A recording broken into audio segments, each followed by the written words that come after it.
Okay. Welcome everybody to what are we doing? Choosing Beyond Beyond. Um, sorry, we are a little bit late today because, as you can see from the beautiful hearts above Keisha's head, we were having a lot of fun playing, and I was thought I would be this kind of horny devil Happy for Groundhog Day! yeah. So yes, our apologies for being late for those people joining us. Yes, we were 2 minutes off, and we do apologize. We do. I'll take my hearts down. There we Yeah, go. we even mean it. Oh, My welcome! name is Alan Jones, and I'm joined by my fabulous co-host Keisha Clark. Yay! And we'd like to welcome you to another conversation, Choosing Beyond Beyond. And I will apologise if you see somebody coming up behind me. I'm having a glass of wine delivered, so how did I get so lucky? The Q&A is open, so feel free to type in your questions there. I better open that so I can just make sure that I see it. Yes, the Q&A is open, and you can post stuff on Facebook. So Keisha and I, if we look slightly distracted, it's because we're reading any questions that you might kind of jump in, or awarenesses that you have. I think that's. Is there anything else? Any more housekeeping we're supposed to do? Not that I'm aware of. We might want to just introduce folks. If you're joining us for the first time, tell them a little bit about. Let us tell you a little bit about Choosing Beyond Beyond. Yeah. So we've had, I think, I don't know, 5 or 6 of these conversations, or 4 or 5 of these I think conversations. this is our 5th one. I think. How many? I think this is our 5th one. This is our 5th one. Okay, cool. We'll know when we go into the Google thing. Well, that's true. Yeah. So, you can catch all our previous conversations on the YouTube channel. And really, where it came for this is Keisha and I were playing with, well, where can we go? And are we willing to just kind of ask questions that perhaps other people have not dared to ask or have never thought to ask? And where can we go beyond the kind of the beyonds that we go into? And for the way I would explain beyond, the beyonds are those moments where you feel absolutely lost. You might be in panic. You might just be in absolute meltdown. You might just be totally and utterly bewildered and not sure where the hell you're going.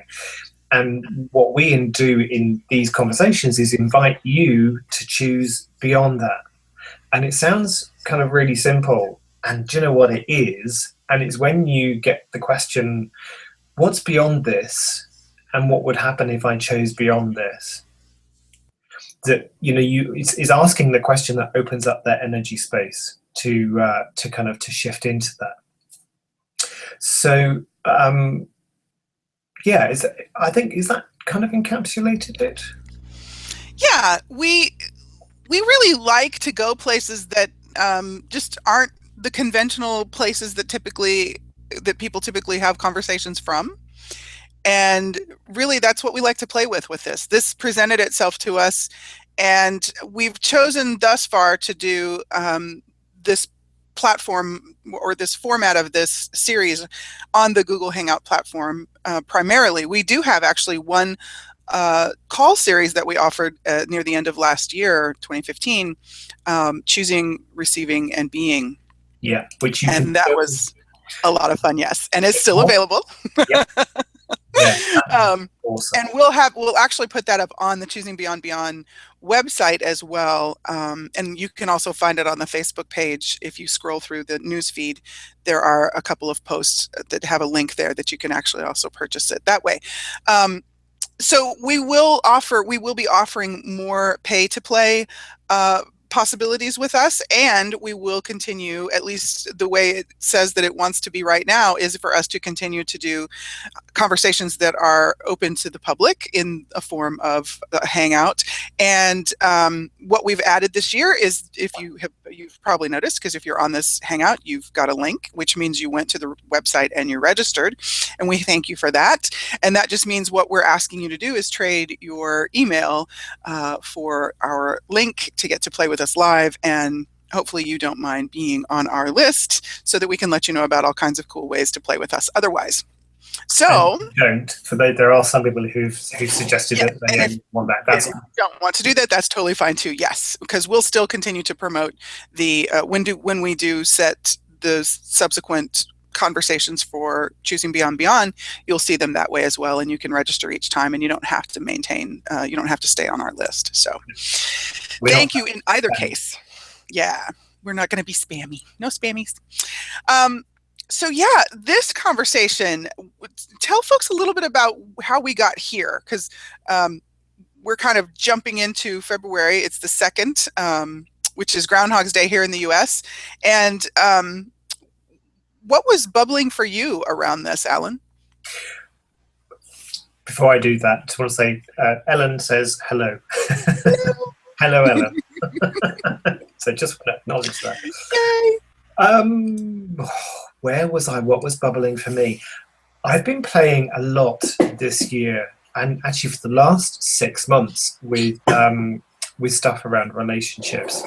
And what really popped for me was just how often we, it was really ironic actually that, anyway, because we were kind of playing with the whole energy around Groundhog Day and kind of reliving things over and over and over again. And when we chose this date, for me, I had no idea it was Groundhog Day in America. So I just, it actually all seemed to kind of coincide. Just seemed to coincide, like as if by magic. Who'd have known? And it was, so yeah, just to go back to your question, what was bubbling for me was, look, what would happen if we didn't keep choosing the same stuff with relationships over and over again? And what would happen if we were willing to have relationships with people that work for us, regardless of what anybody else might judge us for? So, for example, I was working with a client recently who had decided that he couldn't have more than one kind of relationship at the same time, if that makes sense. So basically he was seeing one guy, and actually he'd been living with this guy for quite some time, and he was also then seeing somebody else, and he got different things from those two different relationships, which they both knew about. So this was a kind of very open thing. And he was like, oh, I'm just making myself so wrong. I have to choose this one or this one, and I get so much this kind of stuff from this person and this kind of stuff from this person, and neither, And my question to him was, well, what if you had both? And it just threw him into a massive beyond, because in this reality, relationships are monogamous. Relationships are not. Is it polygamous? What's the word? Polyamorous. Yeah. Mm-hmm. Polyamorous, that's the word. Polyamorous relationships are not acceptable. And I'm not saying that everyone should choose polyamorous relationships. What I was saying to him was, what works for you and for those people involved? Because when you choose beyond what this reality tells you, and I'm not making this reality wrong, this is not about saying this reality is wrong, I think that's just the way it functions. When you're willing to choose beyond that and have a relationship that works for you, then it doesn't really matter what anybody else says, and you don't have to tell anyone else either. One of the greatest things I heard was, just for me, just for fun, never tell anyone. And that's kind of what's bubbling for me, is like, not that per se, but what would life be like if we were willing to choose to have the relationship that was most fulfilling for us, that was totally kind to us and to everyone involved, regardless of whether it fits with what this society tells you should or shouldn't have. Nice. Yeah. Cool. That really interesting. Go ahead. No, go. Well, I was looking at stuff that has kind of been waving at me in the last couple of weeks, and it started when we began to play with like what conversation wants to kick us off for 2016. I'm always intrigued by what I see start to happen like the last week of January, towards all of the pre-Valentine's Day stuff.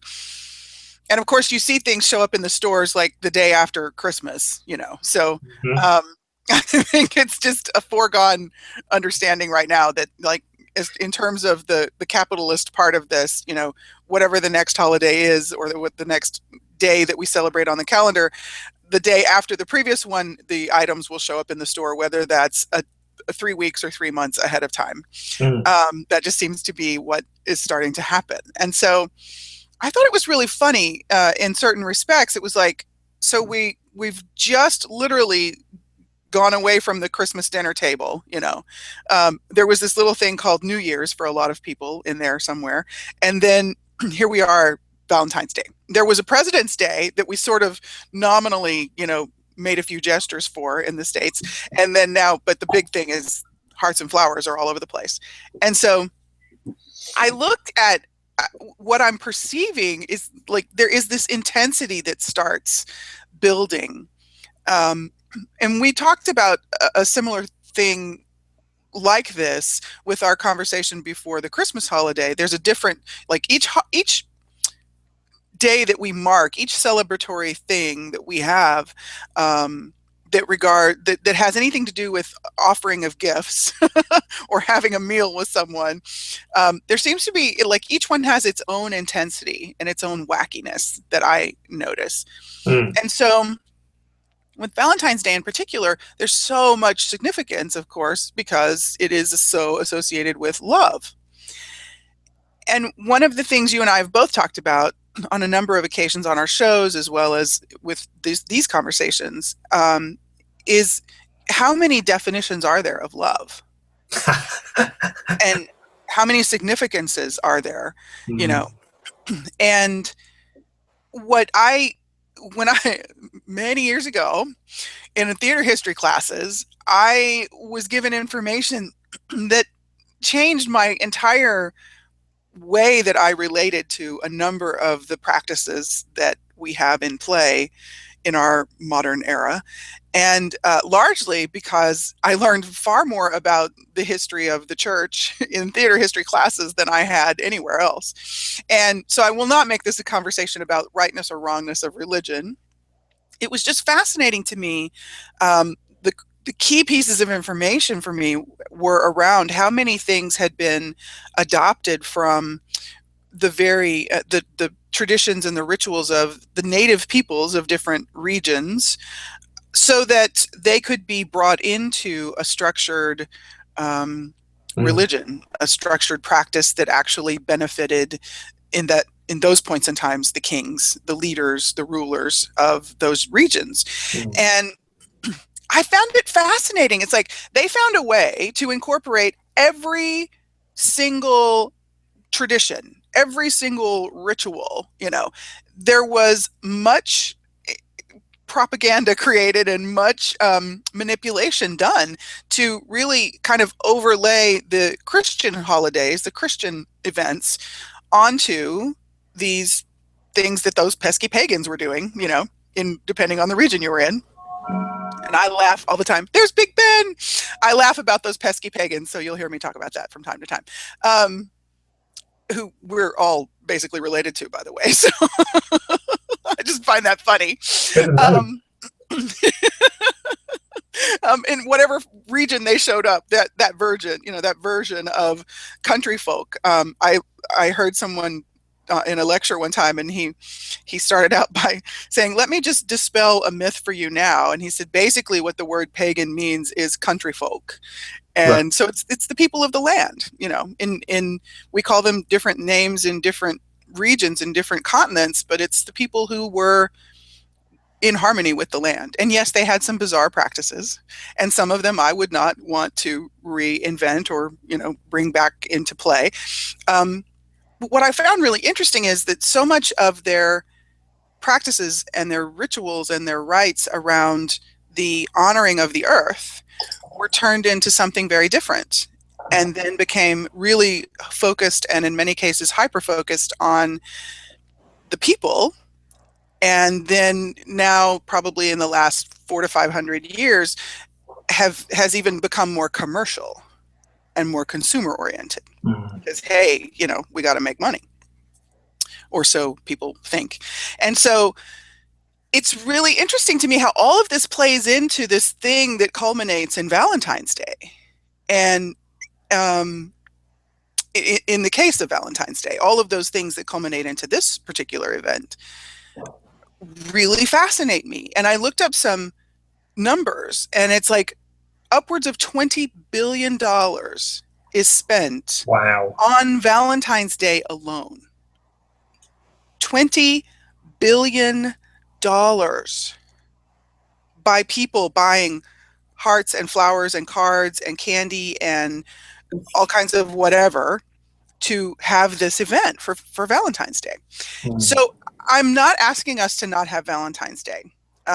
What I was becoming more and more aware of these last few years was this thing we do that was like we repeat the pattern.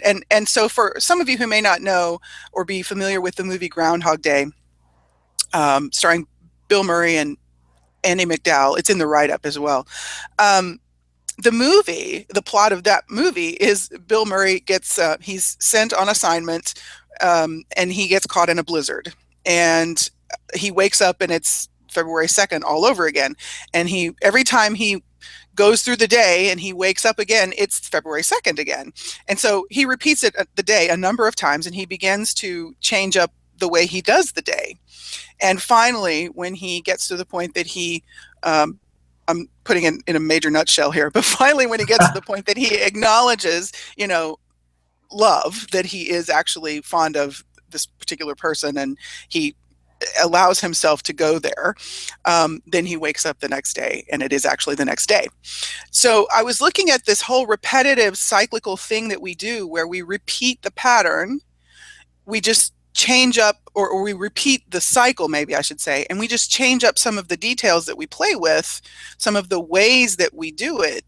But it's like we're in this perpetual cycle of insanity, whatever form of it we like. And I would really like to have the conversation, because I don't hear people having the conversation. What are we really expressing here? And what is really going on that we are aware of, we've just never acknowledged? And it plays into what you brought up as well, or I see where it plays into that anyway, of the way we're supposed to do relationship. How many times do we try to do relationship in the way that we think we're supposed to do it? And it's not something that works for us, but we don't offer ourselves the space to really even ask, be with the question of what does work for us. What would we like to do, be, have, choose in a relationship, with a relationship, whether that's a relationship with a lover or a best friend or a business partner, or, somebody you go have pizza with every third Thursday of the month. It's like, where did we stop really asking ourselves, what do I desire? Yeah. And there's that word. Yeah. I love that word. And so what's up for you? Yeah, I saw some things popping. I thank you for so much for that, because there was a lot of information there that was quite fascinating, and I totally get that. So much of what we've been led to believe is all about control and being controlled, and people telling us that there is a right way and a wrong way to do it, especially with relationship, and also the stuff around Valentine's. And for me, Valentine's is like, so we spend one day a year where we show our affection and our intimacy and our vulnerability with the person that we love, and the other 364 we don't. Right? And I think that there's, and I don't know what the story is, but I actually think that St. Valentine, the story is, I think it's actually quite a sad story, isn't it? I have some fun facts. Mm-hmm. Would you like to hear them? Yeah. So there are many different takes on the actual story. So this is not about giving you factual events. Wine delivery is coming. Thank you. Yay! Hi, Bill. Yes, hello. Use a distraction. is going on the internet. Oh. Say hi to the world. Say hi to the world. Hello, sorry.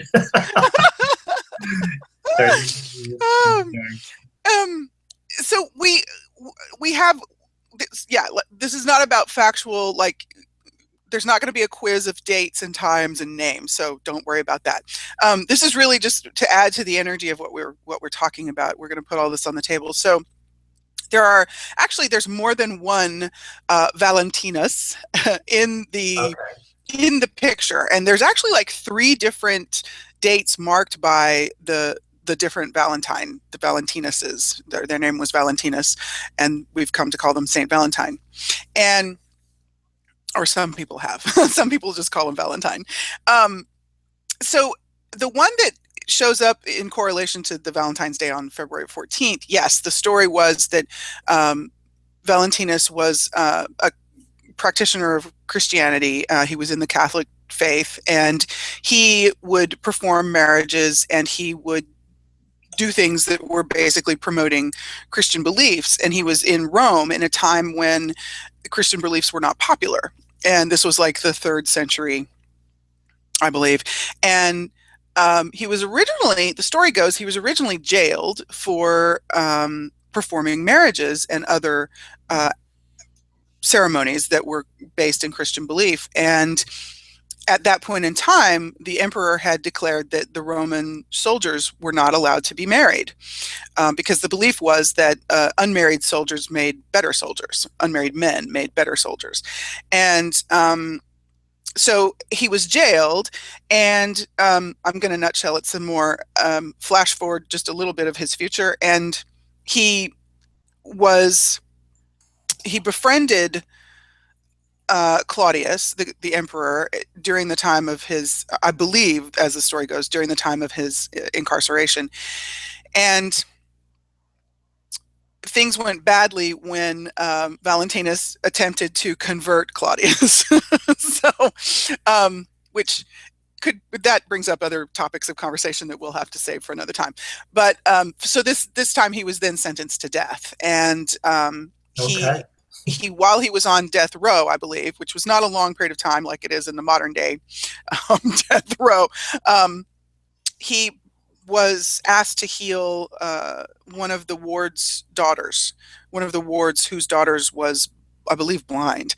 And they basically said, well, prove this Jesus stuff, heal her blindness and we'll believe you. Of course. So the story goes, he did. And it didn't save him from death row. So when he was going to his execution, he presented the daughter of the warden with a card that said, "Your Valentine." And of course it was his name. So it was basically yours and then comma his name. But that's what the story was sort of built around as one of the early forms of the Valentine card. And then the cards didn't actually take off until, I believe it was the 1800s. The exchanging of cards became a big deal because of the fashion of courtship, the whole way that courtship was done at that point. Mm-hmm. It's called courtly. It's called courtly something, but it's essentially like a noble, nobility involved, and the presentation of the gifts and the flowers and the professing of the love began to have more emphasis there. Mm-hmm.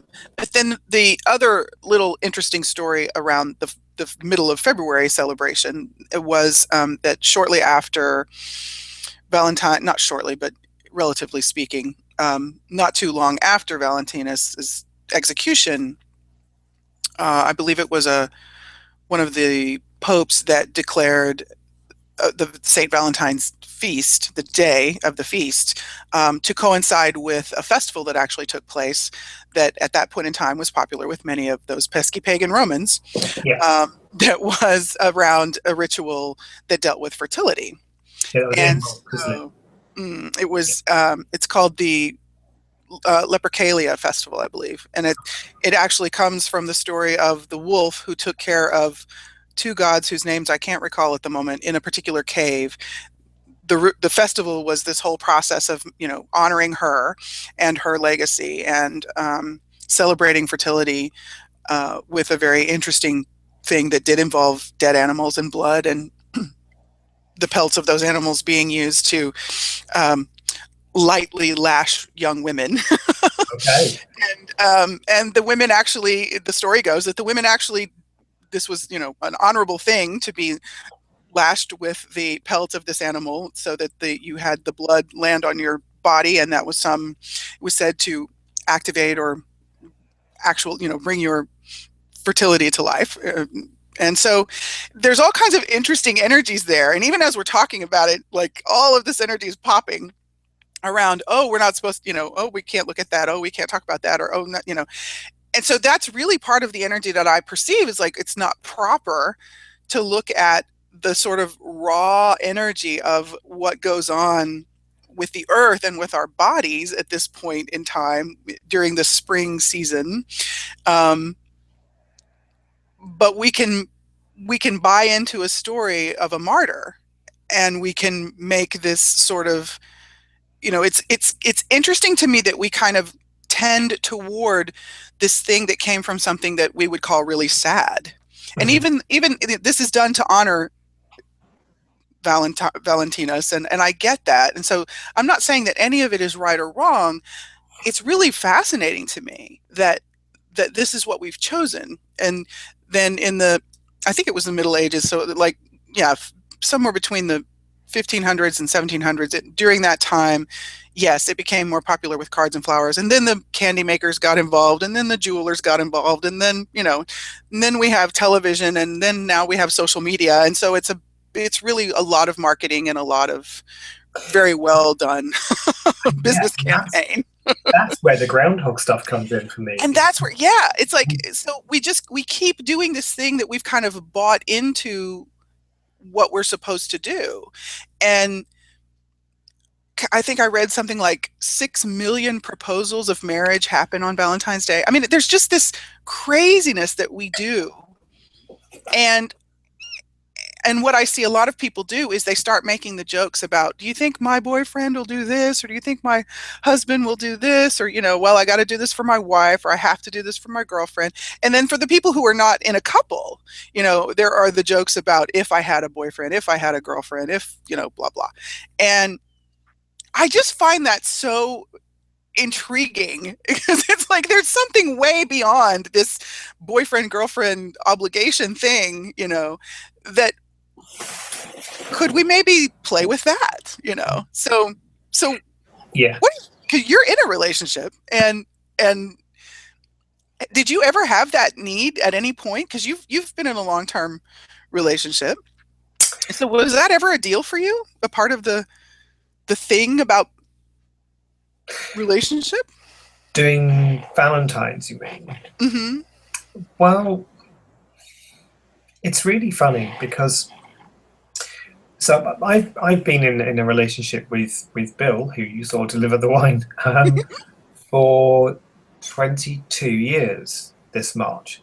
And Wow. when we first, the really funny thing about our relationship is that when we first chose to kind of, we were seeing each other and just kind of, you know, playing around, there was no question at all in either of us about, oh, you know, am I going to stay with this person for the rest of my life? I thought, you know what, this is fun. I'm just going to keep seeing this person. And, you know, we just kept choosing it. There was no pressure. There was no expectation there. We did, around some holidays, there was kind of, you know, he would spend Christmas with his family when we were first kind of were seeing each other. And I didn't, because I didn't really do the whole family thing. And I started to get kind of a little bit antsy about, you know, I'd like to spend Christmas Day with you. This was after about 2 years of us being together. I'm saying, you know, I'd really like to spend Christmas Day with you at least 1 year. So that holiday at the time was more significant for me. We kind of did the Valentine's thing. There was no question there, to be honest. You know, to be perfectly frank, we didn't really question about whether, you know, why we're buying into it. What we did notice, of course, is that Well, there is no, of course. What we noticed as two men being in that kind of relationship at Valentine's is the looks we got when we went into a restaurant. And that's perhaps another kind of hangout for another time. But there, or maybe it isn't. Maybe that is a conversation for now. Maybe this is part of it. Yeah, it's like, because there was all of this judgment about whether our relationship was right or whether it was wrong, especially with all the religious stuff that we've been talking about. Valentine's was, has been traditionally a man and a woman kind of coming together and sharing their love for each other. Da, da, da. And if you were two men or two women, or three men, or a man and two women, or whatever it is, three men and a woman. Yeah, exactly, right. Or 60 men and one woman, fuck it. Or 60 women and one man. Who cares what the combinations are? There is so much pressure on us. So it may, at the time, there was a lot of feeling a little bit uncomfortable, and then just going, do you know what, fuck it, why shouldn't we celebrate it? Why shouldn't we kind of celebrate our love for each other? And actually, what if that's okay? What if it is okay to celebrate what we feel for each other, or what we feel towards each other? And what if we don't have to limit that to just Valentine's Day? Yeah. So that was kind of where we started choosing beyond that, like by not rejecting Valentine's Day and just looking at what it actually is. And it is commercialized, and it is kind of, this is what you do. If you loved me, you would, because there's a pressure inherent in that. If you, totally. Yeah, especially with the expectation of the women to be wooed by the men. How many women, and again, this is not judgment, this is just a question, how many women feel comfortable buying flowers for their husband? How many men don't receive flowers who actually secretly would love to receive flowers? I love receiving flowers, whether it's at, Valentine's or not Valentine's. Someone sends me flowers, for me, that would be pretty awesome. So, yeah. Well, and it's that proof of love. Yeah, it is. If you love me, you would. And for me, like, what really jumps out in my awareness is when it was made about the obligatory type of love, that requiring proof, it's like we completely removed all of those elements of our nature from the possibilities. And that's something that is really bizarre to me, that we do that. That's a pattern that I notice that we do with a lot of things. We create this obligation based type of love. Yeah. We call it love, which I wouldn't call it love. That's not the word I would use, because it's a very different energy. But it's like we said in the beginning, how many definitions of love are there? Okay, so what do we really know there? And then we put everything through the filter of that obligation, or we try to. And the fascinating thing is, it doesn't really work.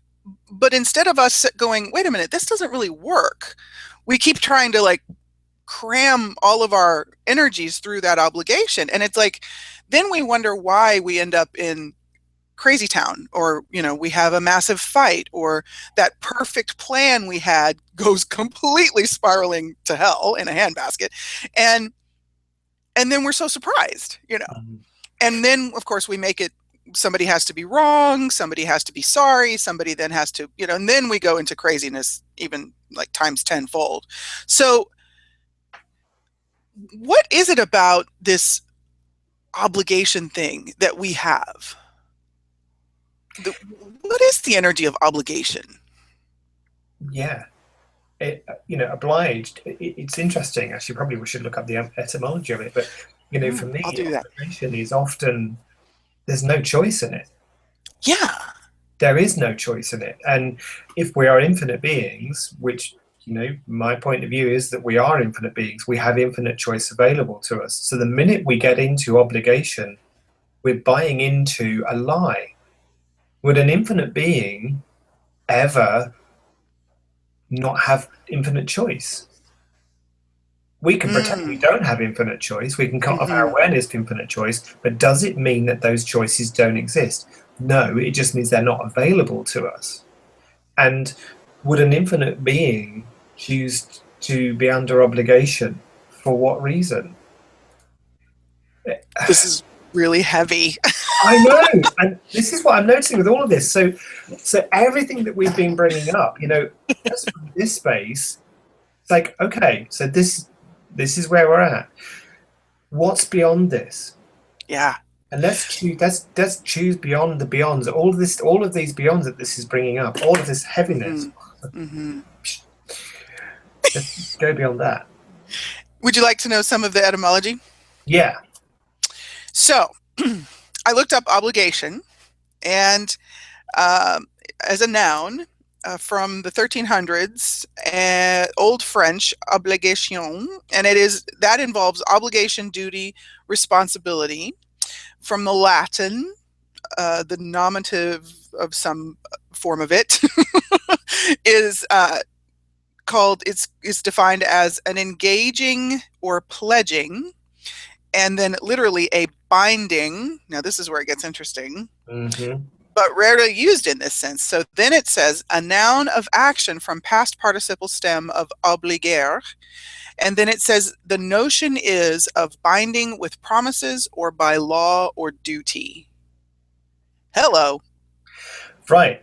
And so how many obligations have we bought into with because again, when there's an energy there. So how many obligations have we bought into with other people in other lifetimes? So Yeah. one of the things that really really makes me giggle about all of this kind of till death us do part kind of stuff that often happens around love and relationship is we kind of say forever and ever, and as infinite beings we don't kind of die. So Well, yeah, the word binding is what jumped up for me out of yeah, that. how many obligations are we still functioning from people from other lives? Yeah, how many people are you bound to?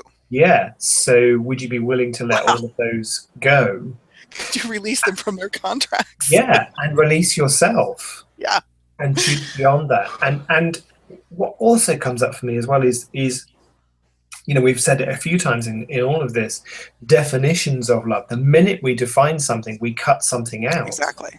Exactly. So what if we choose beyond definition?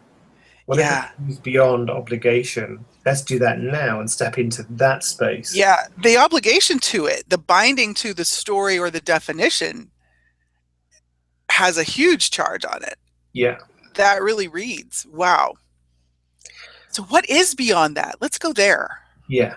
What is that? What's beyond obligation? Are Choice. we willing to have that freedom? Yeah.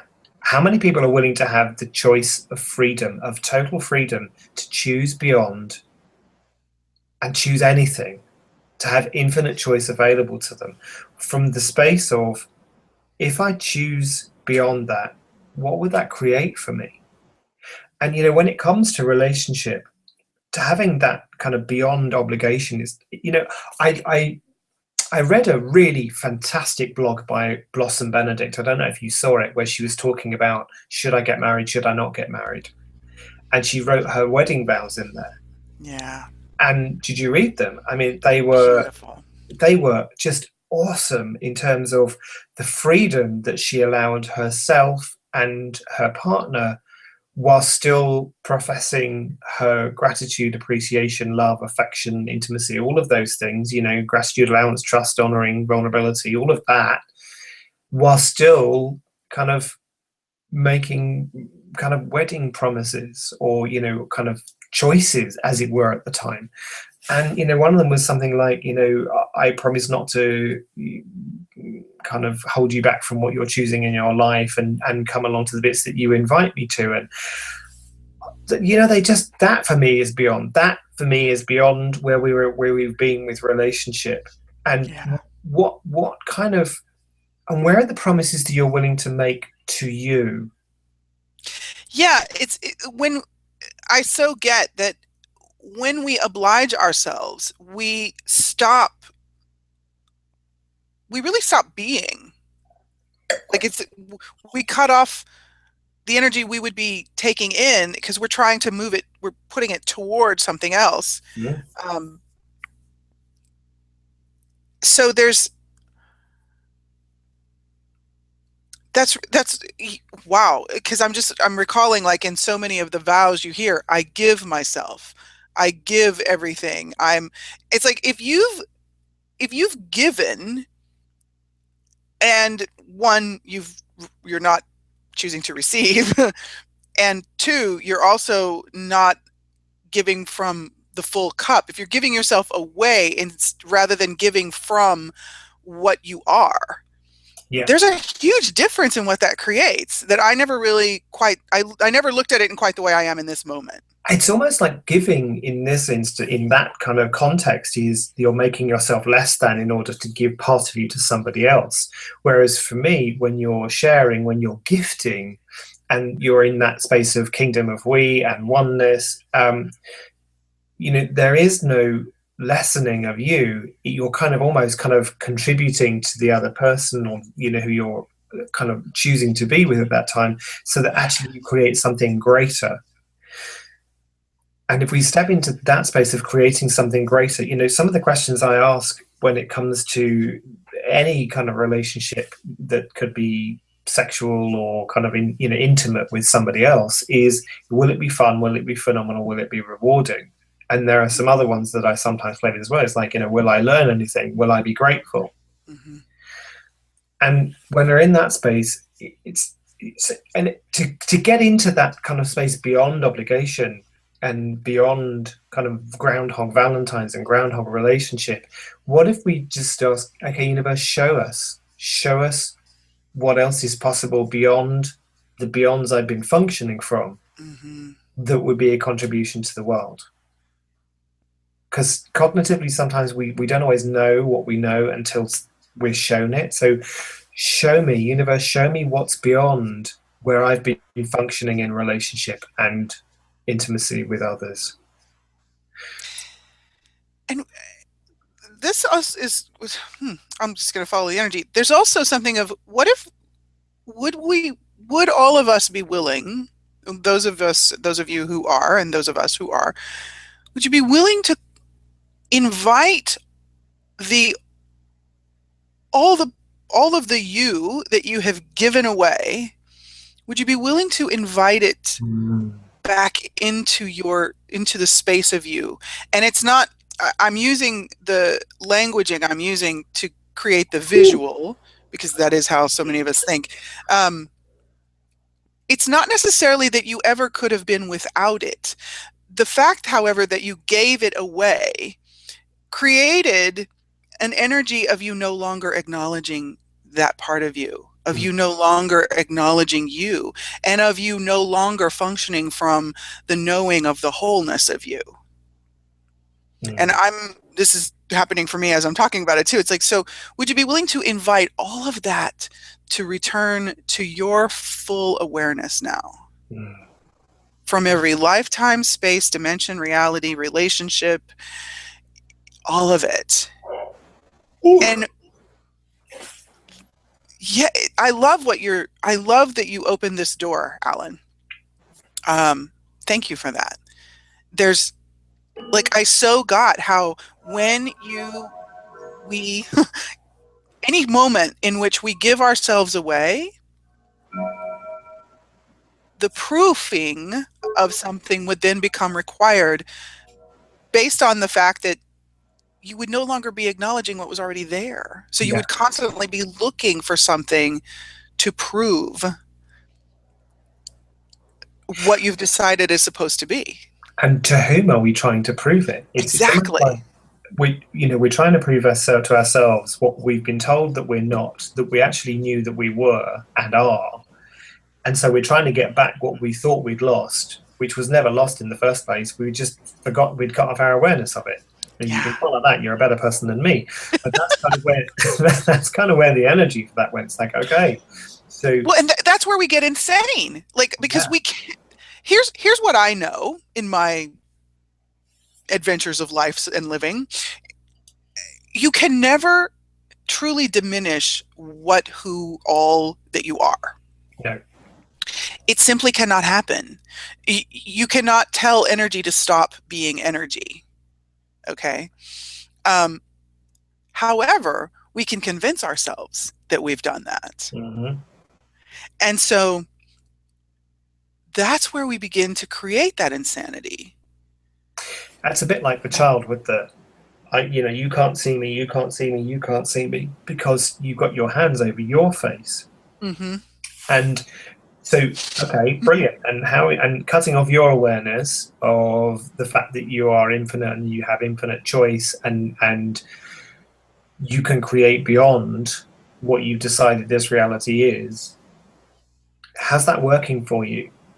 How is that pretending? And this is not about you getting into judgment of you. This is about you just looking at going, okay. And so again, universe, show me everywhere I'm cutting myself off, cutting off my awareness of everything I be.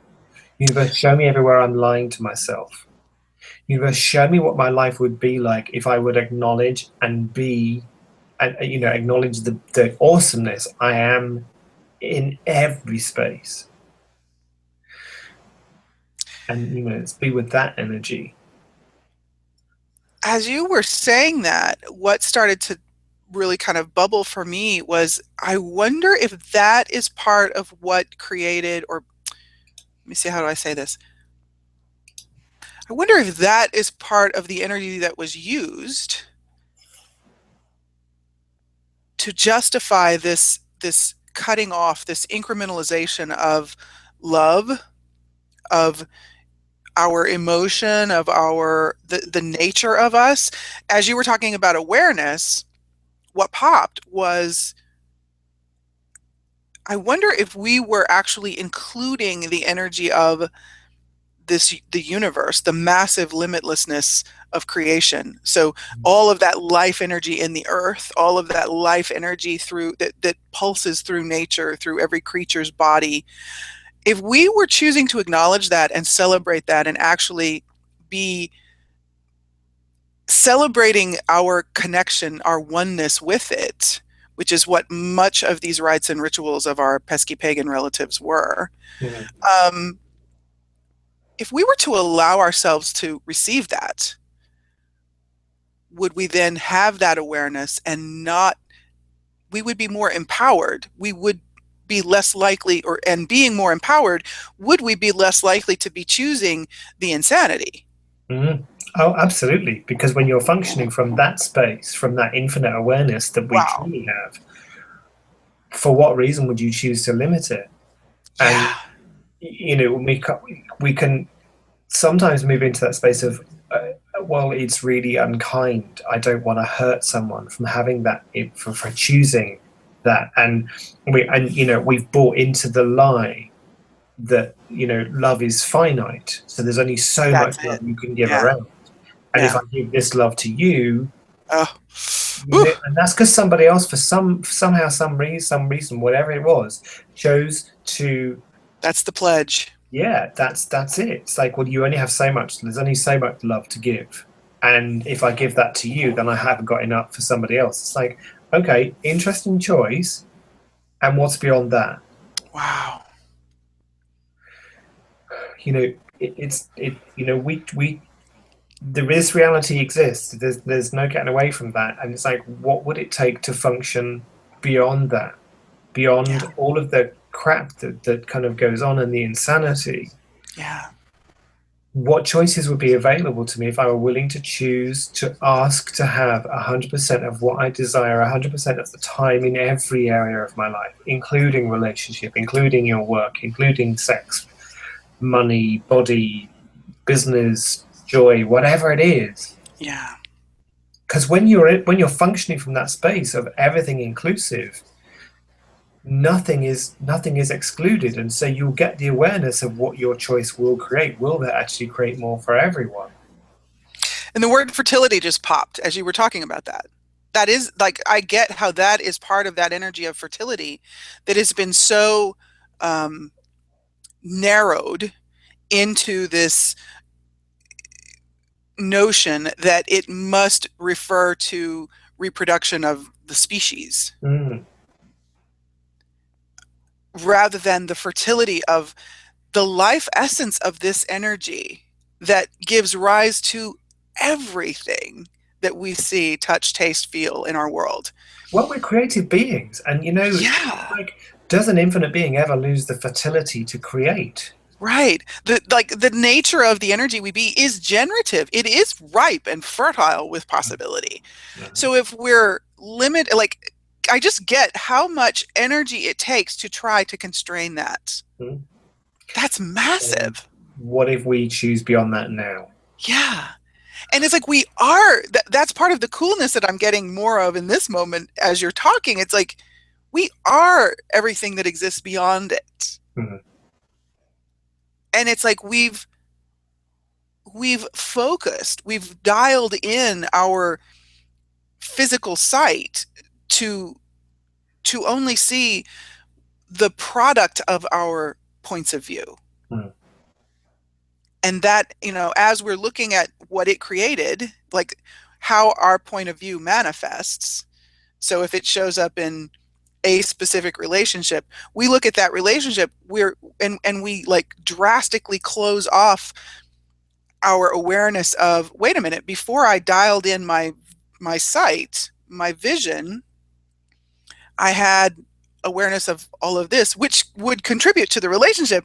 But instead, we begin to focus on the relationship and make the relationship the thing.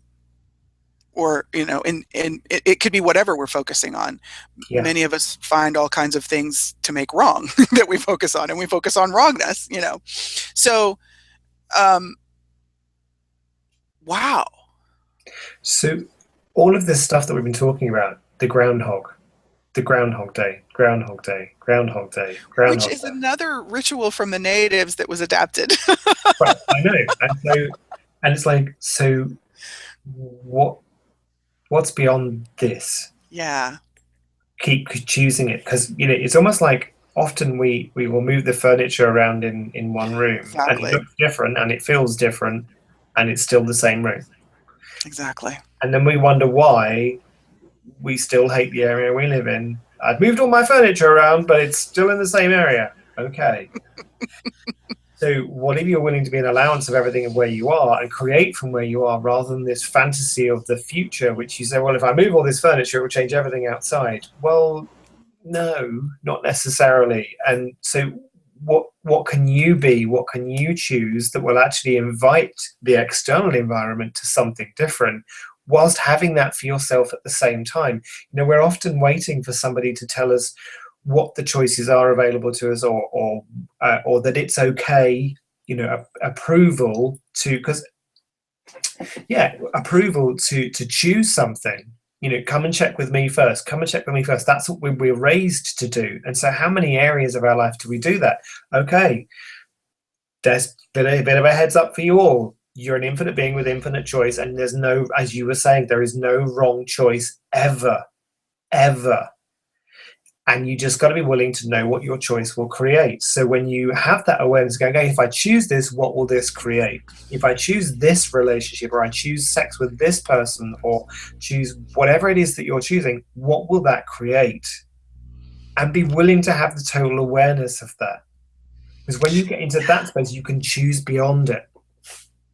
And notice what Alun is talking about is awareness, not not a three-dimensional defined answer. No, So if you're asking that question and you're looking for, like the way most people consult a psychic, well, is so-and-so going to ask me to marry them? Ooh. How many kids am I going to have?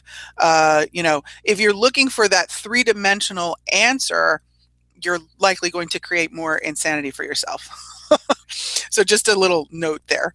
And so how many projected futures are you functioning from? How many Yeah. projected fantasies of futures are you functioning? Ouch. And what if you could choose beyond that? So let's invite that. Let's step beyond that space. We're infinite beings. Okay, let's choose beyond that right now. So all you have to do is just choose beyond it. Okay, I'm choosing beyond that. So what now is available to me? If I never made myself wrong for any of that stuff, and I knew I could choose anything else I liked, what else would be available to me? And what choices are available to you in a relationship that are not available to other people? That you, by you choosing them, makes them become more available to others. Because it's not saying when you choose what works for you in relationship, this is not, or love, or whatever it is, it's not about you saying everybody else is wrong. It's about being allowed to what they're choosing. And this is what I'm choosing, and you can come and join this party, and that'll be great. And if you don't want to choose this party, then do you know what? That's awesome too. And what does the earth know about this? I was just getting that. Yeah. Well, and if you look at the whole energy of the ritual and the rites and the celebration of those, in every way we have created that. Well, let's look at our early ancestors. Okay, so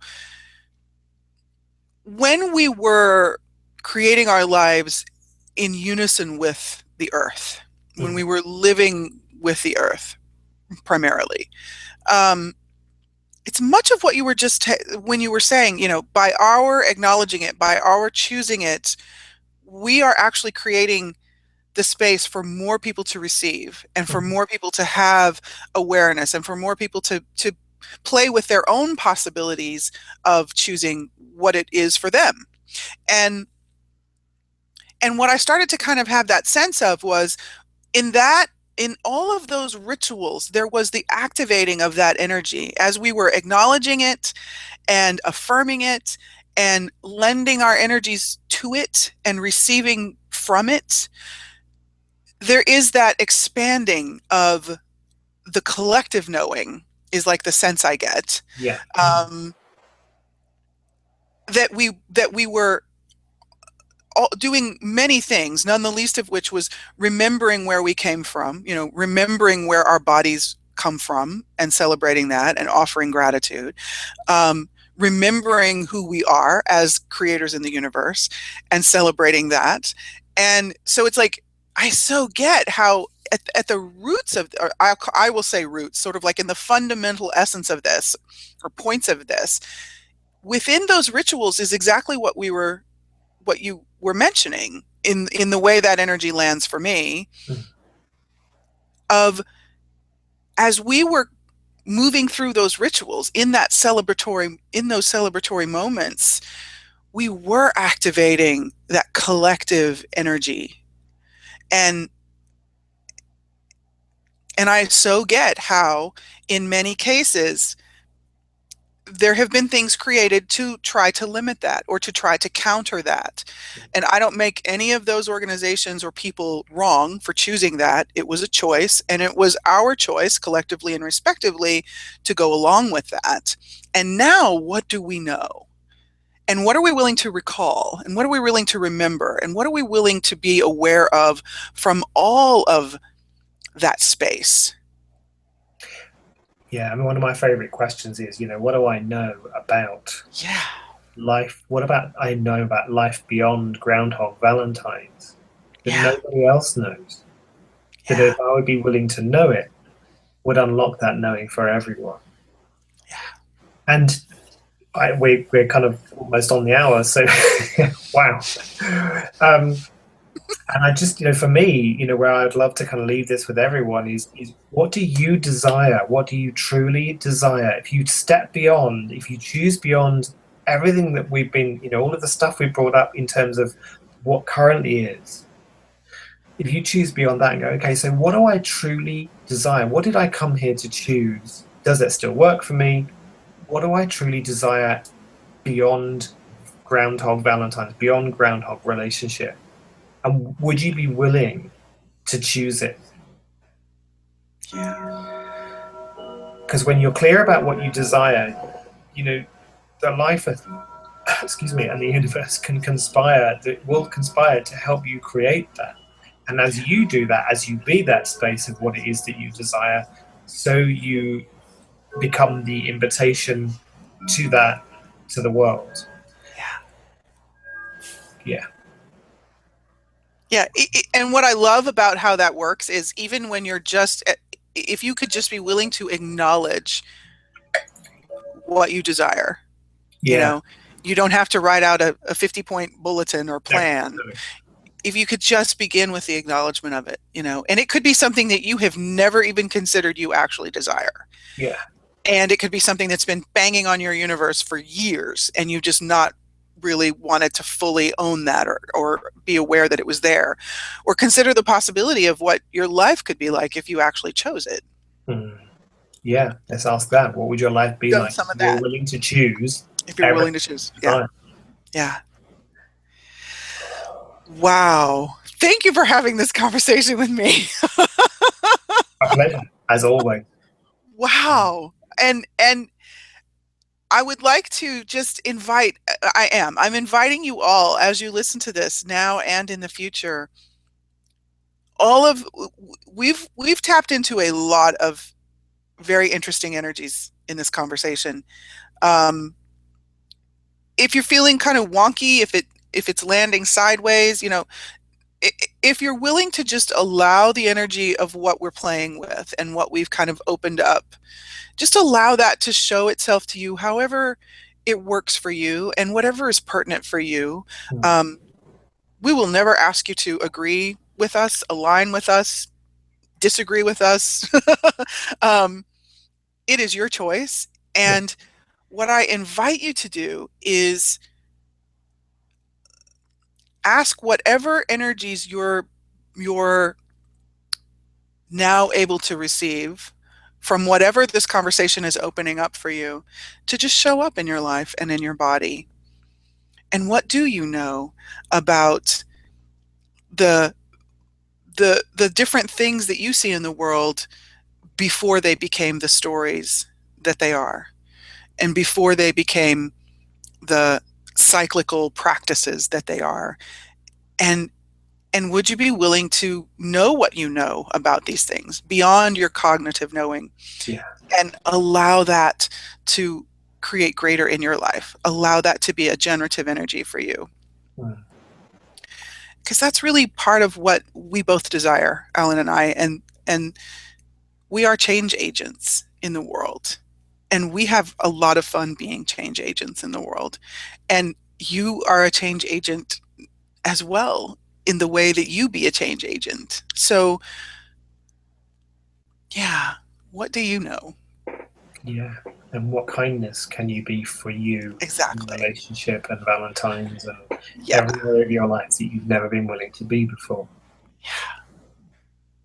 Oh my gosh. Thank you, everyone, for Wow. now and in the Thank future for you. listening. Enjoyed it. Yes. Yes. And would you like to tell people where they can play with you some more, Alun, if they desire to do that? Yeah. Ooh, see, she's so good at this. I always forget to do this kind of stuff. So if what we've shared has appealed to you in any way and you would like any further support or you want to play with me more, you can listen to me on the Playground of Possibilities radio show, which airs on a2zen.fm on Mondays at 3 p.m. UK time, which is 10 a.m. Eastern, I think, Uh-huh. 1 a.m. Brisbane. Anyway, so Playground of Possibilities radio show, which I co-host, and you can also find me on my website, which is on my name on the little taggy thingy, which is alan-jones.com. And there are a number of ways that you can come and play with me: monthly coaching, separate sessions, classes, whatever. And contact me. Let's play. Let's choose. I invite you to allow me to help you and empower you, or whatever words you want to use, to just have more fun, more space, more kindness in your life. And embrace your awesomeness, because we're all awesome. That. And Lots Ms. more of Keisha, that. where can people find you, Ms. Living Well? I too am a host on a2zen.fm, and my show airs on Fridays at 11 a.m. Eastern, which is 4 p.m. I 4 believe, p.m. UK. UK, and 1 or 2 a.m. in 2 Brisbane, a.m. depending on the time of year. Yeah, I know, right? Because everybody does their daylight weirdness at different times, different hemispheres. So, and you can also find me on Facebook at Living Well, and that is the name of my show, and it's written right down there, Living Well, WEAL, a little bit different, a little bit unconventional, just like me. So come and play, ask questions. If there are topics you would like to hear us talk about or have conversations with us about, we welcome that. And you can always check in with the two of us with the project of Choosing Beyond Beyond. It's both on Facebook as well as the website, if you haven't already joined us. And so, yeah, we will let everybody know when the next conversation is coming. And Alun and I are actually playing, if you hear this before February 8th, we're going to be playing together on his show coming up on Monday, February the 8th. And we are, our subject is addicted to definition, which is interesting given that came up in this show. And I'm looking forward to having a play with that one. Tamara and I going to play, yeah. So however you want to come play, choose it. And absolutely. And you know, as Keisha said, if you have any questions, you need anything's brought up for you that you're not sure how to deal with, you can either post on the page, you know, on Facebook, or you can also email us at choosingbeyondbeyond@gmail.com. choosingbeyondbeyond@gmail.com. Message us. We will support you as much as we can, you know, within the guide kind of, you know, anyway. Yeah. Give us a shout. But thank you, everyone. And thank you, Ellen. She's been awesome, Keisha and Alun. So thank you, Ellen, for joining us. We love you, Ellen. So thank you, everyone, for joining us. Yes, thank you, everyone. And what can we be creating for this Valentine's Day, for this month of February, for this spring coming to us very soon? What are you willing to allow to wake up in your life, in your body, in your universe, and in the world? And would you be willing to choose beyond anywhere that you have stopped yourself from choosing that? What a great invitation. Yeah. Thank you, Alun. I adore you. Thank you, everyone. We'll see you next time. Bye. Thank you. Bye-bye.